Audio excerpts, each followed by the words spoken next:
നാരായണം നമസ്കൃത്യ നരം ചൈവ നരോത്തമം ദേവീം സരസ്വതീം വ്യാസം തതോ ജയമുദീരയേ. മഹാഭാരതം കഥകളുടെ പുതിയൊരു വീഡിയോയിലേക്ക് ഏവർക്കും സ്വാഗതം. ഞാൻ റിജു രാമൻ. കഴിഞ്ഞ ഒരു വീഡിയോയിൽ നമ്മൾ പാണ്ഡവും ധൃതരാഷ്ട്രരും അതോടൊപ്പം തന്നെ വിതുരരും ജനിക്കുന്നത് കണ്ടു. അവരെ യൗവനയുക്തരായി കഴിഞ്ഞപ്പോഴേ ഇവരെയൊക്കെ ഭീഷ്മരുടെ നേതൃത്വത്തിൽ വിവാഹം ചെയ്തു കൊടുത്തു. പാണ്ഡുവിന് 2 ഭാര്യമാരുണ്ടായി, കുന്തിയും മാദ്രിയും. ധൃതരാഷ്ട്രർക്ക് ഒരു ഭാര്യ, അത് ഗാന്ധാരി. ഗാന്ധാരി ഉത്തമയായിട്ടുള്ള ഒരു സ്ത്രീയായിരുന്നു. അതായത് ഭർത്താവിന് കണ്ണ് കാണാൻ വയ്യ എന്നറിഞ്ഞപ്പോൾ തന്നെ കണ്ണ് കെട്ടി പൂർണ്ണമായിട്ടും അന്ധത ജീവിതാവസാനം വരെ സൂക്ഷിച്ചിരുന്നു. ഇത്രയും പതിവ്രതയായിട്ടുള്ള ഒരു സ്ത്രീരത്നമായിരുന്നു ഗാന്ധാരി എന്ന് പറയുന്നത്. വിതുരർക്ക് ഭീഷ്മർ തന്നെ ഒരു ശൂദ്ര സ്ത്രീയില് ഒരു രാജാവിനുണ്ടായിട്ടുള്ള മകളെ ഭാര്യയായിട്ട് കണ്ടുപിടിച്ചു. അപ്പൊ ഇവർക്ക് മക്കളുണ്ടായിട്ടുണ്ടായിരുന്നില്ല. പാണ്ഡുവിനും ധൃതരാഷ്ട്രർക്കും ഒന്നും മക്കളുണ്ടായിട്ടുണ്ടായിരുന്നില്ല. അപ്പൊ പാണ്ഡു രാജ്യഭാരം ഏറ്റെടുത്ത് കഴിഞ്ഞപ്പോഴ് പാണ്ഡു ആദ്യം ചെയ്തത് തന്റെ രാജ്യം വിപുലപ്പെടുത്തുകയായിരുന്നു. അതിനായിട്ട് ദിഗ്വിജയത്തിന് വേണ്ടിയിട്ട് അദ്ദേഹം ഇറങ്ങിയെന്നാണ്. ദിഗ്വിജയത്തിന് വേണ്ടിയിട്ട് തന്റെ അയൽരാജ്യത്തുള്ള രാജ്യങ്ങളെയൊക്കെ കീഴ്പ്പെടുത്താൻ വേണ്ടിയിട്ട് തുടങ്ങി. ആദ്യം പോയത് ദശാർണം എന്നും പറഞ്ഞുകൊണ്ട് ഒരു രാജ്യത്തേക്കാണ്. ദശാർണത്തിലേക്ക് പോയി ദശാർണം കീഴടക്കി. അതിനുശേഷം അതിൻ്റെ അടുത്ത രാജ്യമായിട്ടുള്ള മഗധയിലേക്ക് നീങ്ങി. മഗധയില് ദീർഘൻ എന്നും പറഞ്ഞുകൊണ്ട് ഒരു രാജാവ്, വളരെ അധർമ്മനായിട്ടുള്ള രാജാവായിരുന്നു, ദുഷ്ടനായിട്ടുള്ള രാജാവായിരുന്നു. ആ രാജാവിനെ രാജകൊട്ടാരത്തിൽ തന്നെ വെച്ച് വധിച്ചു എന്നാണ്.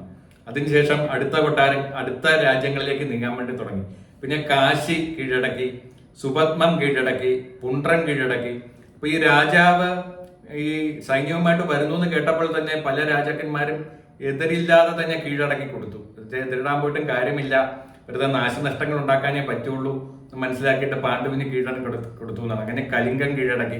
അങ്ങനെ ഭാരതത്തിലെ അന്ന് നിലവിലിരുന്ന മിക്കവാറുമുള്ള എല്ലാ പ്രശസ്തമായിട്ടുള്ള രാജ്യങ്ങളും അദ്ദേഹം കീഴടക്കി. അവിടെ നോക്കി അദ്ദേഹത്തിന് ധാരാളം സമ്മാനങ്ങൾ കൽപ്പമായിട്ട് കിട്ടിയിട്ടുണ്ടായിരുന്നു. അപ്പം വണ്ടി നിറച്ചും ധാരാളം വാഹനങ്ങൾ നിറച്ചും അമൂല്യമായിട്ടുള്ള രത്നങ്ങളും സ്വർണവും വെള്ളിയും അതോടൊപ്പം തന്നെ വലിയ കമ്പളങ്ങളും വളരെ വിശിഷ്ടമായിട്ടുള്ള വസ്ത്രങ്ങളും എണ്ണിയാലൊടുങ്ങാത്ത ആനകളും കുതിരകളും തേരുകളും പോത്തുകളും എരുമകളും പശുക്കളും കഴുതകളെയും ഒക്കെ ഇദ്ദേഹത്തിന് കപ്പമായിട്ട് കിട്ടി.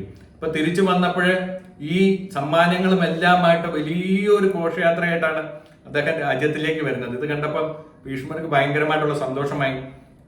ഈ രാജ്യം വിപുലപ്പെടുത്തി ഇനി അടുത്തുള്ള ശത്രുക്കളെ ഒന്നും പേടിക്കേണ്ട ആവശ്യമില്ല, എല്ലാവരും കപ്പം തരുന്ന രാജ്യങ്ങളായിട്ട് മാറി. അങ്ങനെ പാണ്ഡു തനിക്ക് ഒരു വിശ്രമം വേണം എന്നുള്ള ഒരു ആഗ്രഹത്തോടു കൂടിയിട്ട് ഭാര്യമാരുമായിട്ട് കുന്തിയും മാദ്രിയുമായിട്ട് മൃഗയാവിനോദത്തിന് വേണ്ടിയിട്ട് കുറെ നാളത്തേക്ക് കാട്ടിലേക്ക് പോയി എന്നാണ്. ആ സമയത്ത് ധൃതരാഷ്ട്രരാണ് പിന്നെ രാജ്യഭരണം ഏറ്റെടുത്തത്. അപ്പം ഗാന്ധാരിക്കും പുത്രന്മാരുണ്ടായിരുന്നില്ല. ആ സമയത്ത് ഒരു ദിവസം വ്യാസഭഗവാൻ ഈ കൊട്ടാരത്തിൽ വന്ന സമയത്ത് ഗാന്ധാരിയാണ് അദ്ദേഹത്തിനെ വളരെ മനോഹരമായിട്ടുള്ള രീതിയിൽ ശുശ്രൂഷിച്ചത്. ഗാന്ധാരിയുടെ ശുശ്രൂഷയിലൊക്കെ ഭയങ്കരമായിട്ട് തൃപ്തനായിട്ടുള്ള വേദവ്യാസൻ നിനക്ക് 100 പുത്രന്മാരുണ്ടാകട്ടെ എന്ന് അദ്ദേഹം വരം കൊടുത്തു എന്നാണ് ഈ ഗാന്ധാരിക്ക്. അങ്ങനെ ഗാന്ധാരി ധൃതരാഷ്ട്രത്തിൽ നിന്ന് ഗർഭിണിയായി. 2 വർഷക്കാലം ഇവിടെ ഈ ഗർഭവുമായിട്ട് നടന്നിട്ടൊന്നും പ്രസവിക്കുന്നില്ല. ആ സമയത്ത് കാട്ടിലാണ് ഇവരെ ഉണ്ടായിരുന്ന സമയത്ത് കാട്ടിലാണ് പാണ്ഡവും പുത്രന്മാരും ഒക്കെ ഉള്ളത്. അങ്ങനെ പാണ്ഡുവിന് ഒരു പുത്രനുണ്ടായി, അല്ലെങ്കിൽ കുന്തിക്ക് ഒരു പുത്രനുണ്ടായി എന്നുള്ള വിവരം ഇവിടെ കൊട്ടാരത്തിൽ അറിഞ്ഞു, ഗാന്ധാരി അറിഞ്ഞു. ഇത് കേട്ട് കഴിഞ്ഞപ്പോൾ ഗാന്ധാരിക്ക് ഭയങ്കര വിഷമവും സങ്കടമായി. താൻ ഈ ഗർഭവുമായിട്ട് 2 വർഷമായിട്ട് നടക്കുകയാണ്, ഒന്നും സംഭവിക്കുന്നില്ല. അങ്ങനെ അവള് പയറ് മർദ്ദിച്ചും ഭയങ്കരമായിട്ട് ശക്തിയിൽ തിരുമിയും ഒക്കെ ബലമായിട്ട് പ്രസവിച്ചെന്നാണ്. അപ്പൊ ആ സമയത്ത് ധൃതരാഷ്ട്രർ അറിയാതാണ് ഇത് ചെയ്തത്. ഒരു മാംസപിണ്ഡത്തെയാണ് പ്രസവിച്ചത്. ഇത് കണ്ടപ്പോൾ ഗാന്ധാരിക്ക് ഭയങ്കരമായിട്ടുള്ള വിഷമമായി. ആചാര്യനായിട്ടുള്ള തന്റെ പിതാമഹന്മാരുടെ അച്ഛനൊക്കെ ആയിട്ടുള്ള അദ്ദേഹം പറഞ്ഞതാണ്, വേദവ്യാസം പറഞ്ഞാണ് 100 പുത്രന്മാരുണ്ടാവുന്നു. പക്ഷെ അതിന് പകരം ഒരു മാംസപിണ്ഡത്തെയാണ് പ്രസവിച്ചത്. ഭയങ്കര വിഷമമായി. ആ സമയത്ത് വേദവ്യാസൻ അവിടെ വന്നിട്ട് പറഞ്ഞു, ഞാൻ പറയുന്ന ഒരു വാക്കും പാഴാവില്ല എന്ന് പറഞ്ഞു. അങ്ങനെ ആ മാംസപിണ്ഡം കൊണ്ടുവരാൻ പറഞ്ഞു. അദ്ദേഹം പറഞ്ഞു, നിങ്ങൾ 100 തോഴിമാരോട് പറഞ്ഞു, നിങ്ങൾ 100 കുടങ്ങൾ തയ്യാറാക്കാമെന്ന് പറഞ്ഞു. ആ കുടങ്ങൾക്കകത്തൊക്കെ നെയ്യ് നിറയ്ക്കണം എന്ന് പറഞ്ഞു. അങ്ങനെ തണുത്ത വെള്ളം ഈ മാംസപിണ്ഡത്തിലേക്ക് ഒഴിച്ചപ്പോൾ തള്ളവിരലിന്റെ അറ്റത്തിന്റെ വലിപ്പത്തിൽ ഒരേപോലെയുള്ള വലിപ്പത്തിൽ 101 കഷ്ണങ്ങളായിട്ട് ഈ മാംസം പിണ്ഡം പിളർന്നു എന്നാണ്. അങ്ങനെ ഈ മാംസപിണ്ഡങ്ങളെയൊക്കെ ഓരോ കുടത്തിലാക്കി അത് അടച്ച് ഇരുട്ടുമുറിയിൽ സൂക്ഷിക്കാൻ വേണ്ടിയിട്ട് ഉള്ള ഏർപ്പാട് വേദവ്യാസൻ തോഴിമാരോട് പറഞ്ഞ് ചെയ്തു. അപ്പൊ ഇത് ചെയ്തുകൊണ്ടിരുന്ന സമയത്ത് ഈ ഗാന്ധാരിയുടെ മനസ്സിൽ വലിയൊരു ആഗ്രഹം കൂടി വന്നു. തനിക്കൊരു മകളും കൂടെ ഉണ്ടായിരുന്നെങ്കിൽ എത്ര നന്നായിരുന്നു. മകളെ കന്യാദാനം കൊടുക്കുക എന്ന് പറയുന്നത് വലിയൊരു പുണ്യമാണ്. അതിനൊരു അവസരം ഉണ്ടാവുമോ എന്നൊക്കെ ഇങ്ങനെ മനസ്സിൽ ചിന്തിച്ചുകൊണ്ടിരുന്നപ്പം ഇവിടെ മനസ്സിൽ നടക്കുന്ന കാര്യങ്ങൾ മനസ്സിലാക്കിയ വേദവ്യാസം പറഞ്ഞു, നീ വിഷമിക്കേണ്ട, ഇത് 100 അല്ല 101 കഷ്ണങ്ങളുണ്ട്. അതിൽ ഏറ്റവും അവസാനത്തെ കഷ്ണമായിട്ടുള്ള ആ കഷ്ണം അത് പുത്രിയായിട്ടായിരിക്കും ജനിക്കാൻ പോകുന്നതെന്ന് പറഞ്ഞു. അങ്ങനെ അതിനെ പ്രത്യേകം വെച്ചു. അങ്ങനെ 101ാമത്തെ പുത്രിയായി. അത് ദുശള എന്നുള്ള പേരില് നമുക്കറിയപ്പെടുന്ന ഒരു കഥാപാത്രമാണ്. ദുശളയെ കല്യാണം കഴിക്കുന്ന ജയദ്രഥനാണ്. ഈ ജയദ്രഥനും ഒക്കെ വളരെ വിശദമായിട്ടുള്ള രീതിയിൽ പിന്നീട് മഹാഭാരതം കഥയിൽ വരുന്ന ഒരു കഥാപാത്രമാണ്. അങ്ങനെ ഈ കുടങ്ങളെല്ലാം അവിടെ കൊണ്ടുപോയി വെച്ച സമയത്ത് വേദവ്യാസം നീ അവയോഗമൊന്നും കാണിക്കരുത്, കുട്ടികളൊക്കെ സ്വമേധയാ പുറത്തു വന്നോളും എന്ന് പറഞ്ഞു. അപ്പൊ ഈ സമയത്ത് ശരിക്കും പറയുകയാണെങ്കിൽ ടെസ്റ്റ് ട്യൂബ് ശിശുക്കളായിരുന്നെന്നാണ് ആദ്യത്തെ. ഇന്ന് അമ്മയുടെ ഗർഭപാത്രത്തിലല്ലാതെ ടെസ്റ്റ് ട്യൂബിലൂടെ കുഞ്ഞുങ്ങളെ സൃഷ്ടിച്ചിട്ടുണ്ടായിരുന്നു നമ്മുടെ ആധുനിക മനുഷ്യൻ.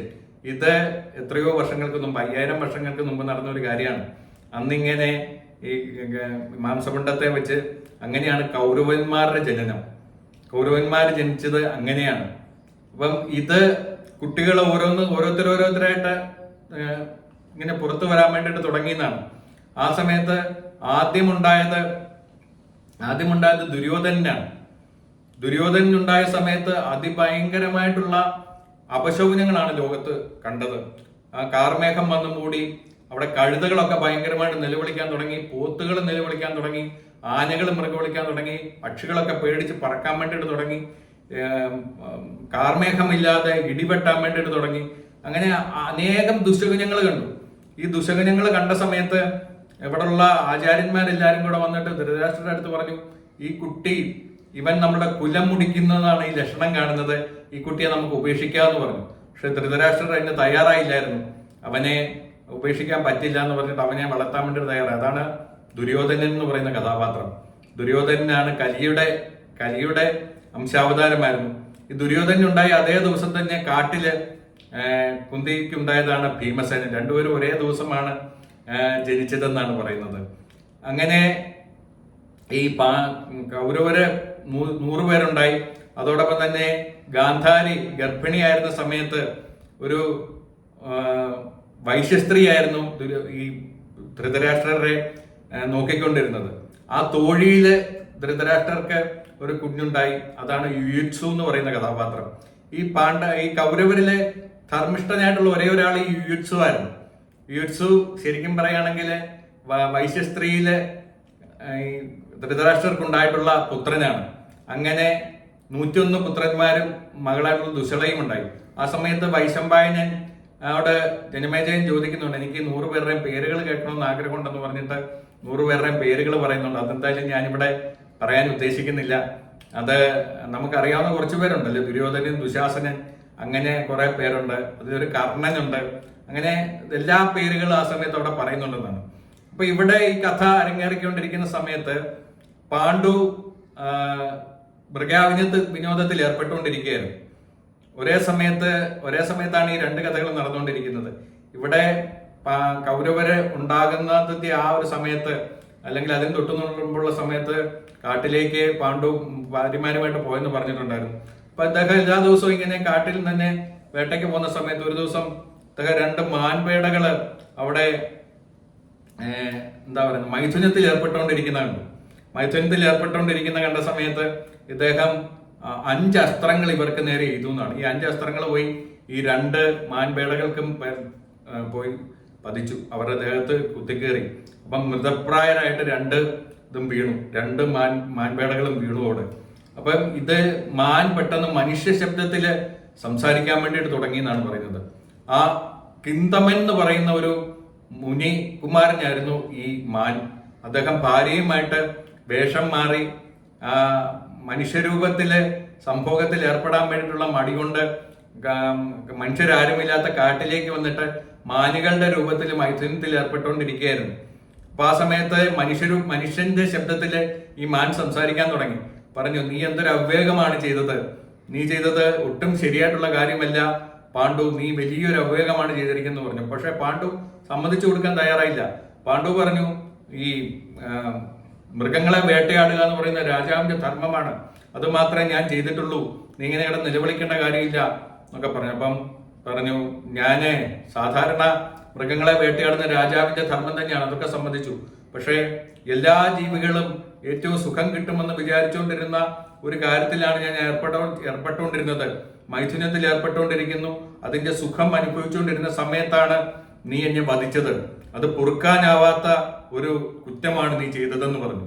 എന്നിട്ട് പറഞ്ഞു, നീ ഇനി എപ്പോഴെങ്കിലും നിന്റെ ഭാര്യമാരുമായിട്ട് ആരെങ്കിലുമായിട്ട് നീ സംഭോഗത്തിൽ ഏർപ്പെടുകയാണെങ്കിൽ ആ സുഖാനുഭവത്തിന്റെ ഇടയ്ക്ക് നിനക്ക് മരണം സംഭവിക്കട്ടെ, അതിനോടൊപ്പം തന്നെ നിന്റെ ഭാര്യയും നിന്നോടൊപ്പം മരിക്കും ഒരു വലിയ ശാപം കൊടുത്തു. അപ്പൊ ഇത് കേട്ട് കഴിഞ്ഞപ്പോഴേ ആണ് രാജാവിന് തന്റെ തെറ്റ് മനസ്സിലായത്. അതോടുകൂടിയിട്ട് ഈ കിമന്തനും ഭാര്യയും അവിടെ വെച്ച് തന്നെ മരിക്കുകയും ചെയ്തു, മാൻരൂപത്തിൽ തന്നെ. രാജാവിന് ഇതിലും വലിയൊരു ദുഃഖം വരാനില്ല.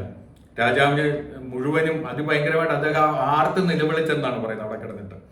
ഈ ഒരു കുറ്റം ചെയ്തതിലും അതിനോടൊപ്പം തന്നെ ഇനി ഒരു സുഖാനുഭവം തന്റെ ജീവിതത്തിൽ നിന്നും ഇല്ലാതായി. ഈ രണ്ട് കാര്യങ്ങൾ അദ്ദേഹത്തിന് ഭയങ്കരമായിട്ടുള്ള ദുഃഖിതരാക്കി. കാരണം വെച്ചാൽ രണ്ട് സുന്ദരിമാരായിട്ടുള്ള ഭാര്യമാർ കൂട്ടത്തിൽ നിൽക്കുകയാണ്. അപ്പൊ രാജാവ് ആ സമയത്ത് വലിയൊരു തീരുമാനം എടുത്തു. ഇനി എനിക്ക് ലൗകിക ജീവിതം വേണ്ട, ലൗകിക ജീവിതം ഞാൻ പൂർണ്ണമായിട്ട് ഉപേക്ഷിക്കാൻ പോവാണ്. അങ്ങനെ ഭാര്യമാരെടുത്ത് നിന്നിട്ട് വിവരങ്ങളൊക്കെ പറഞ്ഞിട്ട് പറഞ്ഞു, ഞാനിനിയും തിരിച്ച് രാജകൊട്ടാരത്തിലേക്ക് പോകുന്നില്ല, ഞാൻ ഈ നായാട്ടം നിർത്തി ഞാനിനിയിപ്പോൾ പൂർണ്ണമായിട്ടും തപസ്സിന് വേണ്ടിയിട്ട് പോവാണ്. അതുകൊണ്ട് നിങ്ങളും തിരിച്ച് രാജകൊട്ടാരത്തിലേക്ക് പൊക്കോളൂ, ഈ വിവരങ്ങൾ പറയണം എന്ന് പറഞ്ഞു. അപ്പൊ ഇത് കേട്ട് കഴിഞ്ഞപ്പോൾ ഭാര്യമാര് പറഞ്ഞു, അങ്ങ് ഞങ്ങളെ വിട്ടുപോവാണെങ്കിൽ മാദ്രയും കുന്തിയും കൂടെ പറഞ്ഞു, ഞങ്ങൾ ഇവിടെ വെച്ച് ദൈവത്യാഗം ചെയ്യും. വേറൊരു ധർമ്മം ഉണ്ടല്ലോ, വാനപ്രസ്ഥം എന്നും പറഞ്ഞുകൊണ്ട് ധർമ്മം ഉണ്ടല്ലോ, നമുക്ക് ഒരുമിച്ച് തപസ് അനുഷ്ഠിക്കാം, അങ്ങയോടൊപ്പം വരാൻ വേണ്ടിയിട്ടും അങ്ങയെ ശുശ്രൂഷിക്കാൻ വേണ്ടിയിട്ടും ഞങ്ങളെ അനുവദിക്കണം, ഞങ്ങളും തപസ്സിൽ അങ്ങയോടൊപ്പം തന്നെ നിന്നോളാം എന്ന് പറഞ്ഞിട്ട് പാണ്ഡുവിനെ പറഞ്ഞ് സമ്മതിപ്പിച്ചു. അപ്പൊ പാണ്ഡു ഭൃത്യന്മാരെയും കൂട്ടത്തിലുണ്ടായിരുന്ന ഭടന്മാരെയും എല്ലാം തങ്ങളുടെ വിലപിടിപ്പുള്ള വസ്ത്രങ്ങളും പടച്ചട്ടയും ആയുധങ്ങളും എല്ലാം തിരിച്ചു ചെന്നിട്ട് രാജകൊട്ടാരത്തിൽ ചെന്ന് വിവരം പറയണം എന്ന് പറഞ്ഞു. അങ്ങനെ ഭൃത്യന്മാരും ഭടന്മാരും എല്ലാം തിരിച്ചു ചെന്നിട്ട് ധൃതരാഷ്ട്രരുടെയും ഭീഷ്മരുടെയും സത്യവതിയുടെയും ഒക്കെ എടുത്ത് കാര്യങ്ങൾ പറഞ്ഞു. അപ്പൊ എല്ലാവരും ഭയങ്കരമായിട്ടുള്ള ദുഃഖത്തിലായി. അങ്ങനെ ഇവര് പൂർണ്ണമായിട്ടുള്ള തപസ്സിലേക്ക് തിരിഞ്ഞു എന്നാണ്. ഭക്ഷണമൊക്കെ കുറച്ചു, അങ്ങനെ എല്ലാ ക്രിയകളും ചെയ്തു, സന്ധ്യാവന്ദനങ്ങളൊക്കെ ചെയ്തു, പൂർണ്ണമായിട്ടും ധ്യാനത്തിൽ തന്നെ മുഴുകി വളരെ കാലം അവർ കാട്ടിൽ ചിലവഴിച്ചു എന്നാണ്. ചിലവഴിച്ച സമയത്ത് അദ്ദേഹം ഋഷീശ്വരന്മാരും ഒക്കെ ആയിട്ടായിരുന്ന സമയത്ത് അദ്ദേഹത്തിന് സൗഹൃദം ഉണ്ടായിരുന്നത്. അപ്പൊ കൂടുതലുള്ള ഋഷീശ്വരന്മാരൊക്കെ വലിയ തപസ്സുകളായിരുന്നു.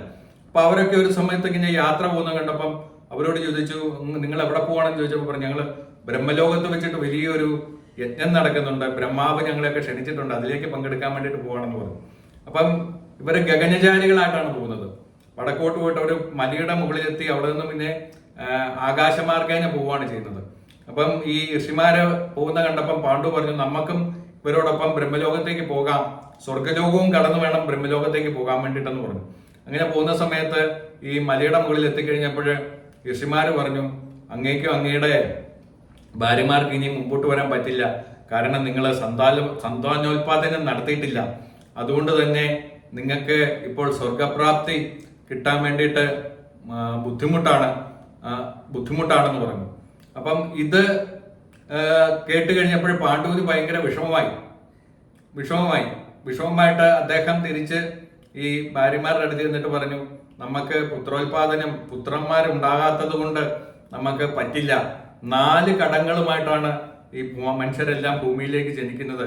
ആ 4 കടങ്ങളും തീർത്താൽ മാത്രമേ ഒരാൾക്ക് സ്വർഗപ്രാപ്തി കിട്ടുള്ളൂ എന്നാണ്. 4 പേരോടാണ് കടങ്ങൾ. ആദ്യത്തേത് ദേവന്മാരോടുള്ള കടമുണ്ടെന്നാണ്, ഭൂമിയിലേക്ക് മനുഷ്യൻ ജനിക്കുന്ന സമയത്ത് അത് യജ്ഞങ്ങൾ നടത്തിയിട്ട് ആ കടം തീർക്കണം എന്നാണ്. രണ്ടാമത് ഋഷിമാരോടുള്ള കടമാണ്. ഋഷിമാരോടുള്ള കടം ജ്ഞാനസമ്പാദനം കൊണ്ടും സ്വാധ്യായം കൊണ്ടും തീർക്കണം എന്നാണ് പറയുന്നത്. പിന്നെ പിതൃക്കളോടുള്ള ഒരു കടമുണ്ട്, അത് പുത്രോത്പാദനം കൊണ്ടും ശ്രാദ്ധം കൊണ്ടും തീർക്കണമെന്നാണ് പറയുന്നത്. പിന്നെ മനുഷ്യരോടുള്ള കടമുണ്ട്, അത് ദയാദാക്ഷിണ്യങ്ങൾ അവരോട് പ്രകടിപ്പിച്ചുകൊണ്ട് അത് തീർക്കണമെന്നാണ് പറയുന്നത്.